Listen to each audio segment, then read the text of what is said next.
말씀입니다. 요한복음 4장 3절에서 10절 말씀입니다. 말씀을 봉독해 드립니다. 요한복음 4장 3절에서 10절입니다. 유대를 떠나사 다시 갈릴리로 가실새 사마리아를 통과하여야 하겠는지라. 사마리아에 있는 수가라 하는 동네에 이르시니 야곱이 그 아들 요셉에게 준 땅이 가깝고 거기 또 야곱의 우물이 있더라. 예수께서 길 가시다가 피곤하여 우물 곁에 그대로 앉으시니 때가 6시쯤 되었더라. 사마리아 여자 한 사람이 물을 기르러 왔음에 예수께서 물을 좀 달라 하시니 이는 제자들이 먹을 것을 사러 그 동네에 들어갔음이로라. 사마리아 여자가 이르되 당신은 유대인으로서 어찌하여 사마리아 여자인 나에게 물을 달라 하나이까 하니 이는 유대인이 사마리아인과 상종하지 아니함이로라. 예수께서 대답하여 이르시되 네가 만일 하나님의 선물과 또 네게 물 달라 하는 이가 누구인 줄 알았더라면 네가 그에게 구하였을 것이요 그가 생수를 네게 주었으리라. 아멘. 하나님의 은혜가 오늘 예배 중에 함께하고 성령이 우리 심령을 충만하게 하시기를 축복합니다. 옆에 있는 분에게 성령이 충만해지시라고 축복해 주세요. 할렐루야. 아멘. 조두순이라는 이름 여러분 들어보셨습니까? 들어보신 분들 많을 거예요. 하도 뉴스나 방송에 흉악범죄인으로 등장을 해서 사람들은 기억하고 있습니다. 2008년도에 경기도 안산시의 한 교회의 화장실에서 조두순이라는 전과 19범의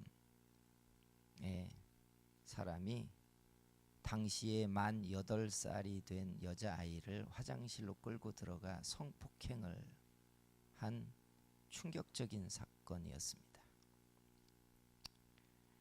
이 사건 때문에 한동안 뉴스가 떠들썩했어요. 단순한 성폭행에 그치지 않는 잔인한 일들이 벌어졌기 때문에 그렇습니다. 12년형의 선고를 받고 복역이 끝나서 그가 출소를 할 때 조두순이 살고 있던 안산시에서 난리가 났습니다.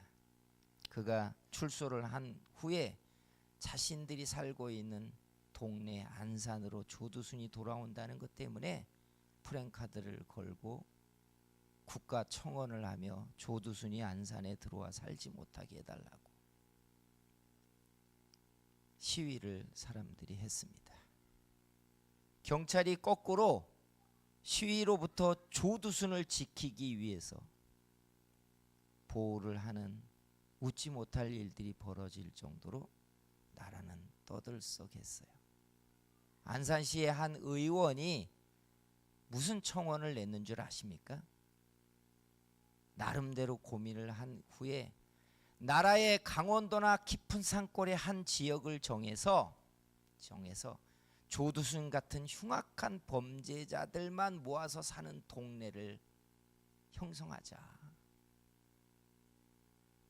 살인자, 성폭행, 강도 이런 사람들이 우리 바로 옆집에서 문을 열고 나와서 한 동네의 슈퍼에서 마주친다면 끔찍한 일이라고 생각하는 거예요. 만약에 그게 법안이 만들어져 가지고 말이죠. 인천의 한 어느 동네를 지정해서 조두순 같은 성폭행범, 살인, 강도, 사기범들만 모아서 그 지역에서 살도록 만들어졌다면 어땠을까? 그리고 그 동네 사는 사람들은 거기서 자식을 낳아 그 동네 사람들끼리 결혼을 시켜라. 그러면 여러분 어떨 것 같아요? 거기가 청학동이다. 그러면 어떨 것 같아요? 여러분의 자식이 엄마 나 친구 생겼어. 어디 살아? 청학동인데. 그러면 뭐라고 할 것 같아요? 예. 와닿는 이야기잖아요. 그죠? 와닿는 이야기예요. 예. 사마리아를 어떻게 설명할까라고 하는 이야기 중에 이런 이야기처럼 쉽게 와닿게 만드는 사례가 없어요. 유대인들이 사마리아를 이렇게 느꼈어요. 조두순 같은, 출신 성분 나쁘고, 어른이 되면 강도짓할 게 뻔하고, 배운 게 사기밖에 없고, 입만 열면 거짓말하고, 그 자식의 대를 이어서 강도밖에는 할 게 없는 사람들이 모여 사는 동네, 이게 사마리아예요. 간단히 설명하면 북이스라엘이 망하고 아시리아, 바벨론, 페르시아가 계속해서 그 땅을 지배할 때부터 제국이 3등급으로 분류된 가장 저질의 사람들을 사마리아 동네로 이주시켜서 살게 했어요. 아시겠죠? 그러니까 우리가 생각하는 사마리아라는 느낌이 유대인들이 당신이 어떻게 느꼈을까가 와닿는 거예요. 얼마나 사마리아 사람들하고 어울리고 마주치고 싶지 않았는지. 예를 들어서 안양에서 송도를 오려면 시흥을 거치면 직선으로 옵니다. 그런데 시흥 사람들을 만나고 싶지 않아서 안양에서 송도를 오는데 광명으로 가는 버스를 타고 광명에서 부천을 거쳐서 부천에서 송도를 들어온다고 생각해보세요. 삥 돌아서. 왜요? 시흥 지역을 거치고 싶지 않다는 생각 때문에. 유대인들이 그랬어요.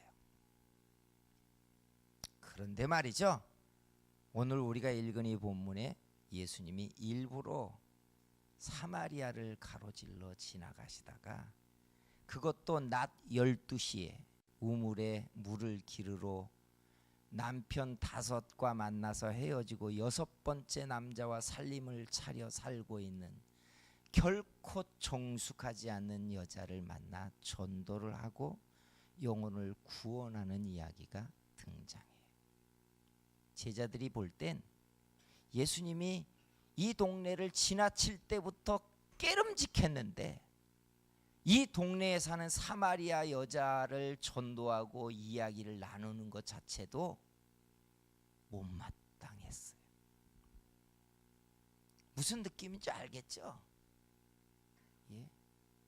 그런데 성경을 가만히 보면요, 놀랍게 예수님이 이렇게 혐오스럽게 여기던 사마리아 사람의 이야기를 2번이나 등장시키고 있어요.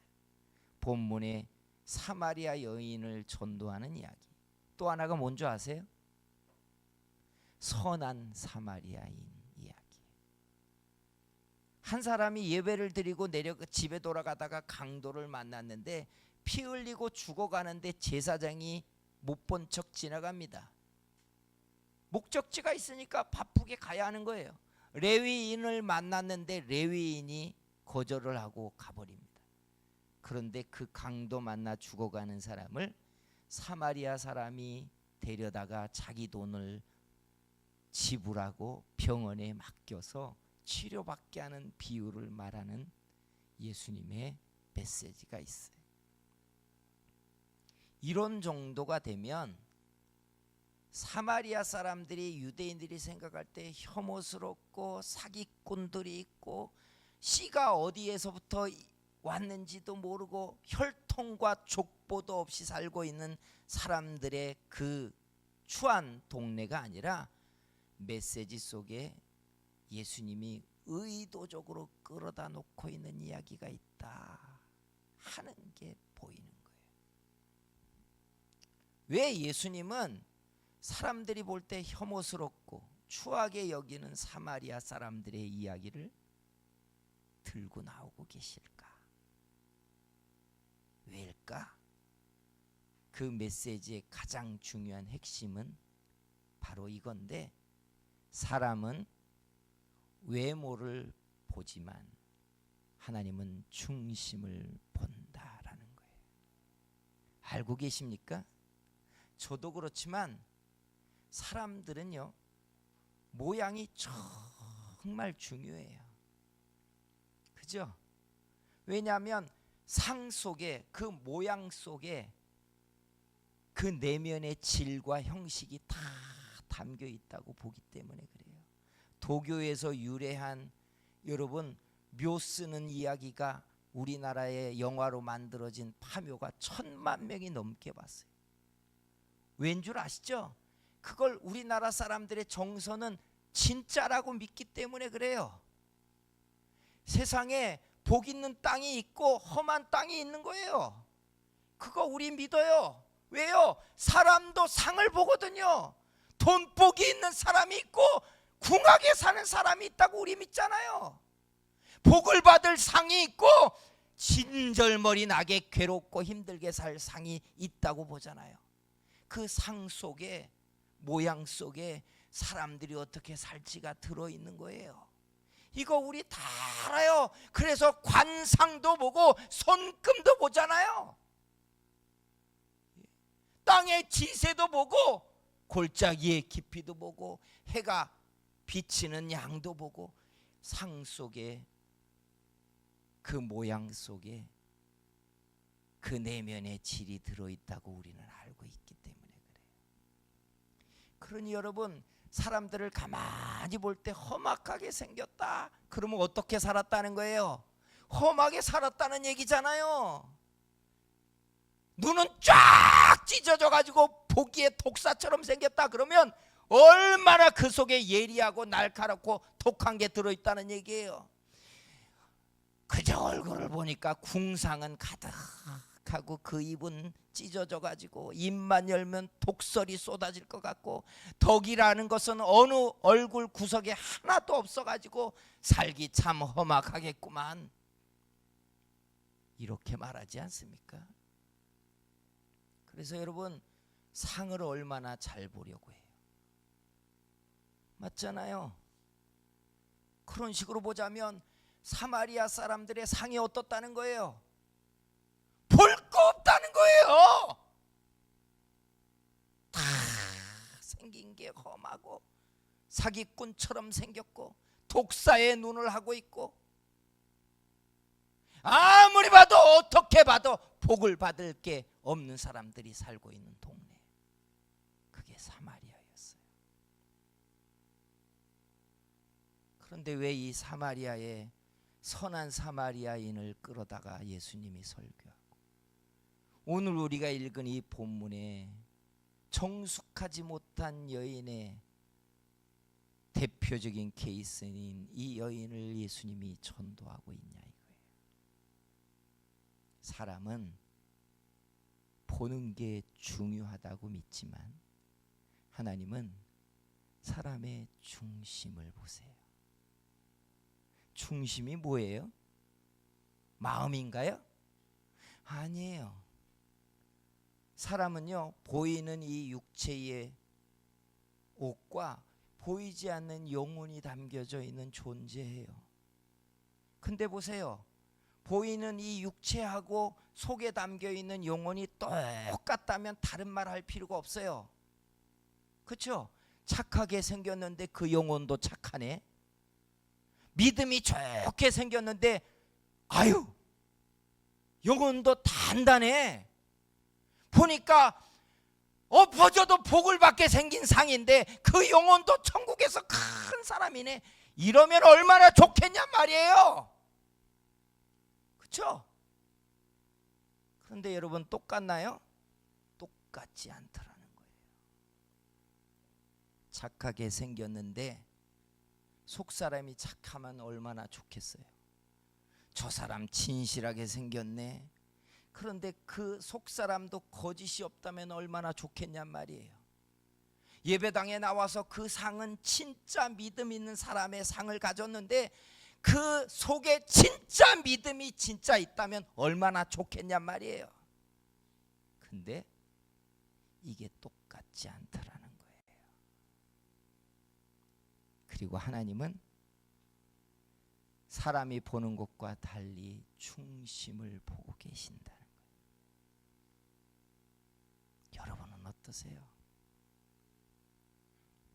사무엘 선지자가 얼마나 대단한 사람입니까? 이새의 아들들 중에 왕이 있다고 하나님이 보냈더니 산마서부터 시작해서 첫째 아들부터 아들들을 쭉 만나는데 사무엘의 마음이 흡족합니다. 왜요?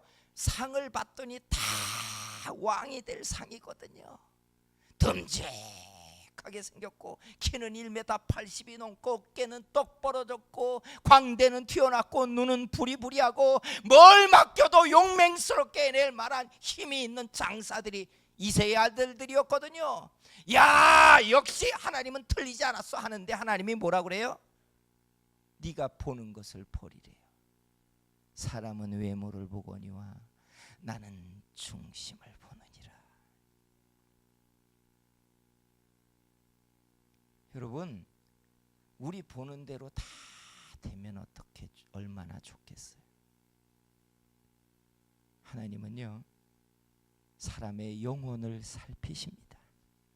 그러니 사람들을 말로 보면 쓸모없는 사마리아인, 버러지 개와 동급인 사마리아인, 입만 열면 거짓말하는 사마리아인, 어울렸다 하면 사기당하는 사마리아인, 두세 사람이 뭉치면 강도짓을 하는 사마리아인, 이렇게 말했는데 하나님은 그게 아니라. 성도 여러분, 하나님은 사람의 중심을 보세요. 그러니 속사람이 중요한 거예요. 오늘 하나님이 살피시는 우리의 중심이 하나님 앞에 온전하고 참된 사람들로 저와 여러분이 인정받게 되기를 소원합니다. 두 번째는요, 하나님이 찾으시는 것은 모양이 아니라 믿음이라는 거예요. 하나님을 기쁘시게 하는 유일한 방법은 단 한 가지로 기록되어 있어요.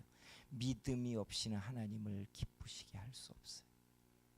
그래서 사람에게 하나님이 찾으시는 것은 단 한 가지예요. 믿음이 있는가예요. 믿음이 있는가예요. 예. 그러니 여러분, 믿음을 우리가 모양으로 만들어냅니까? 아니잖아요. 믿음을 증명해내는 만큼 힘든 일이 여러분 없어요. 왜냐하면 믿음을 찾으시는 분은 하나님이기 때문에 하나님이 볼 때 우리 속에 진짜 믿음이 있느냐, 이걸 하나님이 보시기 때문에 그래요. 그런데 사람들이 볼 때는 나쁜 놈이고 사기꾼이고 거짓말쟁이고 흉악하고 혐오스러운데 하나님이 볼 때는 믿음이 있다는 거잖아요. 우리가 볼 때는 허접하고 우리가 볼 땐 흉악하고 우리가 볼 땐 사기꾼이고 우리가 볼 땐 나쁜 놈인데 그래서 피해 다녔는데 하나님은 그 속에 믿음을 보신다는 거예요. 그러니 사람들이 사람의 상을 볼 때 하나님은 속사람의 믿음을 보시는 분이십니다. 우리가 하나님 앞에 서가지고 인정받을 것은요, 우리의 육신이 가지고 있는 상으로 평가받을 거 아무것도 없어요. 결국은 우리 안에 있는 믿음이에요. 성도 여러분, 여러분의 믿음이 저와 여러분을 하나님 앞에 세울 것입니다. 우리는 날마다 믿음을 보고 말하기보다는 상을 보고 말하고 그 육신의 행사를 가지고 사람을 평가하지만 하나님은 믿음을 보시고 말하고 있어요. 우리 믿음으로 말하고 믿음으로 살고 믿음으로 행하는 사람들 되기를 주의 이름으로 축복합니다. 중요한 게 이제 여기에 있어요.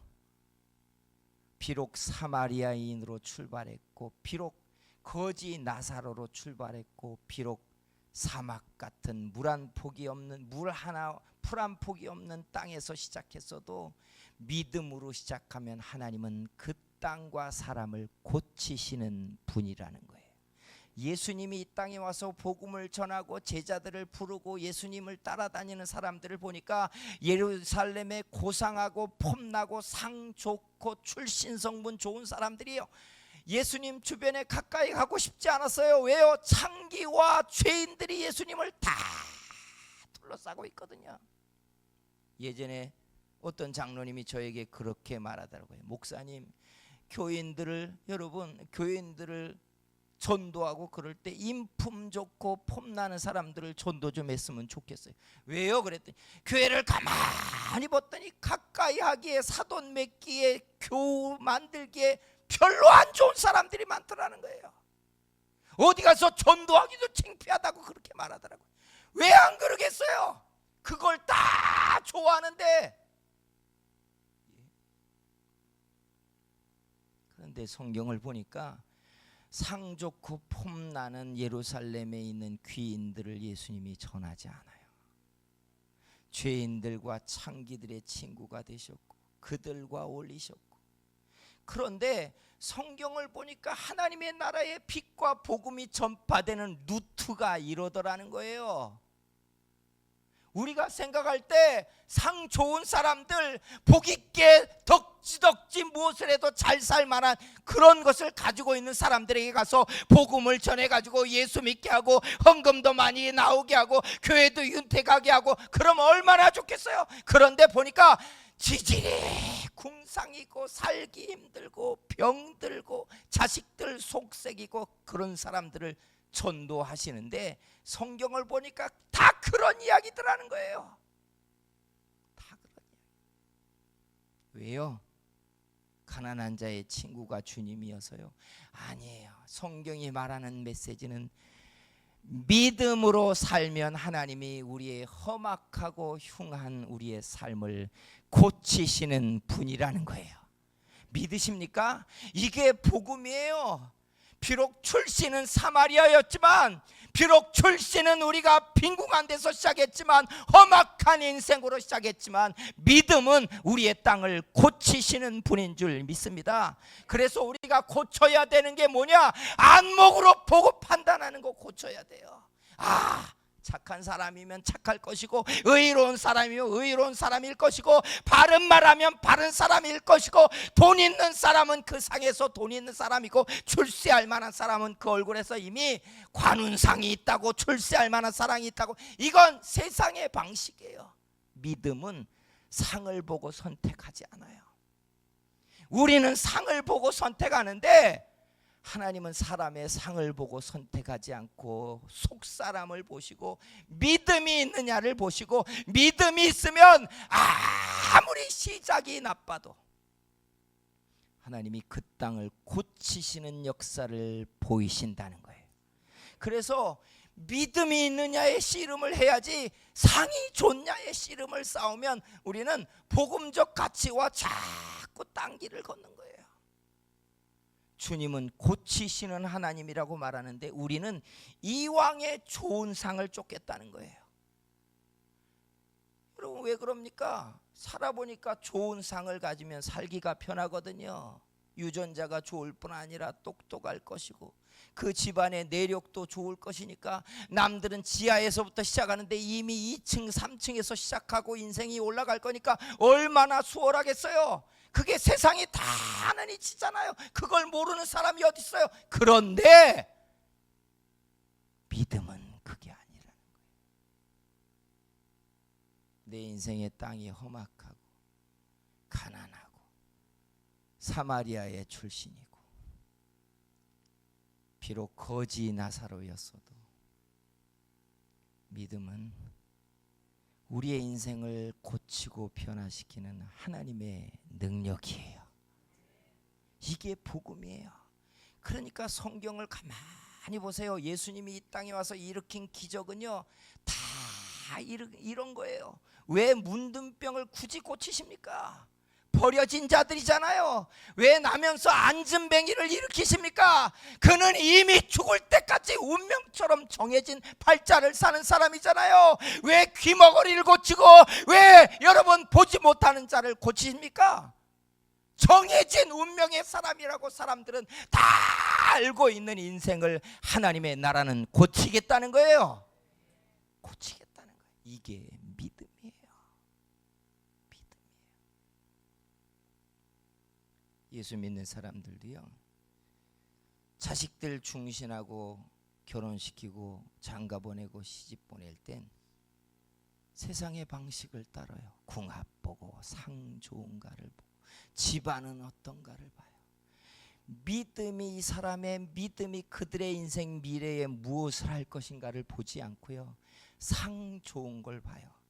야, 결국 그대로 살아 그러면서, 그죠? 그러니까 복음적 가치대로 살지 않아요. 성도 여러분, 성경을 가만히 보세요. 그 어떤 메시지보다 사마리아 여인에게 복음을 전하는 이야기가 요한복음에 가장 길게 기록되었고, 선한 사마리아인의 이야기를 할 때 가장 긴 메시지가 성경에 기록되어 있어요. 믿음은 우리의 인생의 모든 것을 바꿀 수 있는 강력입니다. 믿음 없는 것을 탓하고 믿음 적은 것들 때문에 가슴을 쳐야 돼요. 믿음은 저와 여러분의 인생이 가장 흉하고 나빠도 하나님의 능력을 힘있게 하고 은총을 얻게 하고 하나님의 복을 받게 하는 하나님의 축복의 카드가 되는 줄 믿습니다. 기도하겠습니다.